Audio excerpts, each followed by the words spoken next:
है कि ईरानी सदर के जेर इस्तेमाल हेलीकॉप्टर 45 साल पुराना और पुरानी टेक्नोलॉजी का हामिल क्यों था और इसके स्पेयर पार्ट्स तक खरीदने की इजाजत किसने ना दी। मुतालिक सामने आने वाली अब तक की मालूमात आपके सामने रखेंगे। खामनाई ने मशरकी आज़रबाईजान सूबे में हादसे में रईसी और दीगर ओहदेदारान की मौत के एक रोज बाद एक सरकारी बयान में कहा, इस हेलीकॉप्टर हादसे के पसे पर्दा हकायक और मुहरकात जानने की कोशिश की जा रही है। ईरानी सदर जिस हेलीकॉप्टर में सवार थे, ये हेलीकॉप्टर 1960 की दहाई में कनेडियन फौज के लिए बनाया गया था, लेकिन हवाई नकलो हमल की हिफाजत के मामले में ईरान का रिकॉर्ड हमेशा खराब रहा है। इसकी एक वजह ईरानी सदर इब्राहिम रईसी की हेलीकॉप्टर हादसे में अचानक मौत ने ईरान समेत खित्ते की फजा को न सिर्फ सोगवार कर दिया है, बल्कि इस अफसोसनाक सानहे ने सवालात के ना खत्म होने वाले सिलसिले को भी जन्म दिया है। चेबगोइयों और अफवाहों के बीच साजिशी थ्योरियों और इल्जामात का बाजार भी गर्म है। सन 2020 में ईरानी पासदारान इनकलाब के कमांडर कासिम सुलेमानी की हलाकत के बाद यह पहला गैर मामूली वाक़या है जिसमें ईरान के चोटी की शख्सियात जान से गई हैं। ईरानी सुप्रीम लीडर आयतुल्लाह खामनाई के करीब, हत्ता के उनके मुमकिना जानशीन तस्वुर किए जाने वाले इब्राहिम रईसी और ईरान के टॉप डिप्लोमेट ईरानी वज़ीर ख़ारजा हुसैन अमीर अब्दुल नहयान की मौत एक नाकाबिल तलाफ़ी नुकसान है जो अपने पीछे कई सवालात छोड़ गई है। सवाल ये कि क्या ये हादसा है या सोची समझी साजिश, और अगर साजिश है तो इस घिनौनी साजिश के पीछे कौन है। सवाल तो यह भी है कि ईरानी सदर के जेर इस्तेमाल हेलीकॉप्टर 45 साल पुराना और पुरानी टेक्नोलॉजी का हामिल क्यों था और इसके स्पेयर पार्ट्स तक खरीदने की इजाज़त किसने ना दी। सवाल यह भी है कि इस हादसे के बाद आलमी ताकतें इस पर किस रद्देमल का इजहार कर रही हैं। इन सवालात का जवाब तलाश करने से पहले इस हादसे से मुतालिक सामने आने वाली अब तक की मालूमात आपके सामने रखेंगे। ईरानी सदर के काफिले में शामिल एक हेलीकॉप्टर को इतवार के रोज़ उस वक्त हादसा पेश आया था जब वो इरना के मुताबिक, ईरानी न्यूज़ एजेंसी के मुताबिक, आज़रबाईजान के साथ ईरानी सरहद पर एक डैम की इफ्तिताही तकरीब में शिरकत के बाद वापस लौट रहे थे।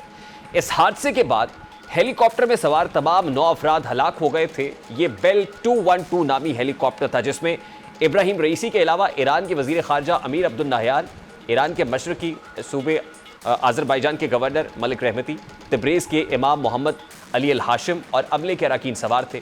ये वक्त ईरान आज़रबाईजान सरहद पर डैम की इफ्तिताही तकरीब और जो मुआहदात हैं उसके बाद वापस तब्रेज़ लौट रहा था और रवानगी से कबल ईरानी सदर और आज़रबाईजान के सदर की जानिब से एक मुश्तरका प्रेस कॉन्फ्रेंस भी की गई थी। ईरान के सुप्रीम लीडर आयतुल्लाह खामनाई ने पीर के रोज़ हेलीकॉप्टर हादसे में जान से जाने वाले सदर इब्राहिम रईसी की याद में मुल्क में 5 रोज़ा सोग का ऐलान किया है। खामनाई ने मशरकी आज़रबाईजान सूबे में हादसे में रईसी और दीगर ओहदेदारान की मौत के एक रोज़ बाद एक सरकारी बयान में कहा कि मैं 5 रोज़ा अवामी सोग का ऐलान करता हूँ और ईरान के अजीम अवाम से ताज़ियत का इजहार करता हूँ। उन्होंने नायब सदर मोहम्मद मुखबर को मुल्क की एग्जीक्यूटिव ब्रांच का अबूरी सरबराह मुकर्रर करने की मंजूरी भी दी है।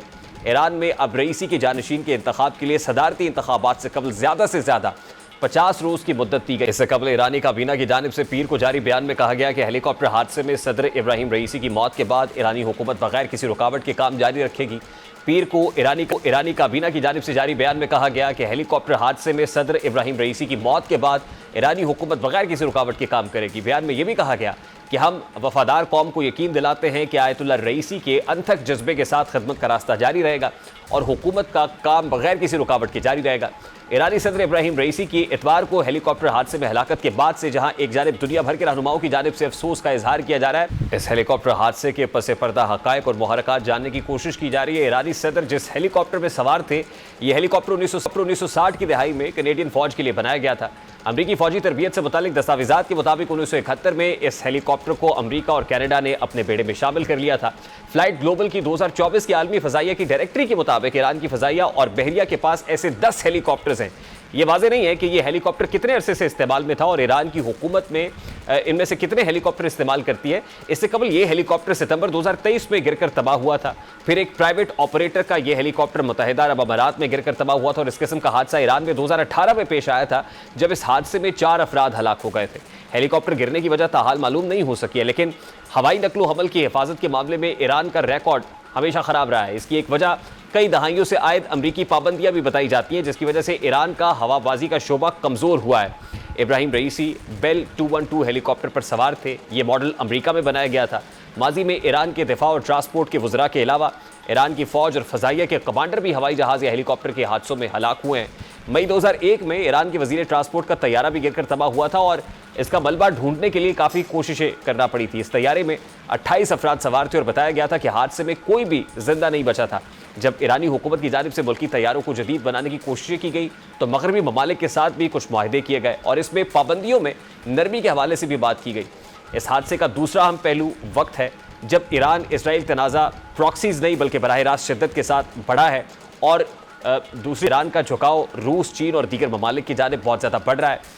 इब्राहिम रईसी की शख्सियत भी इसमें इंतहाई अहम फैक्टर था जो डिप्लोमेटिक सतह पर खुद मुख्तलिफ ममालिक के साथ इंगेज कर रहे थे।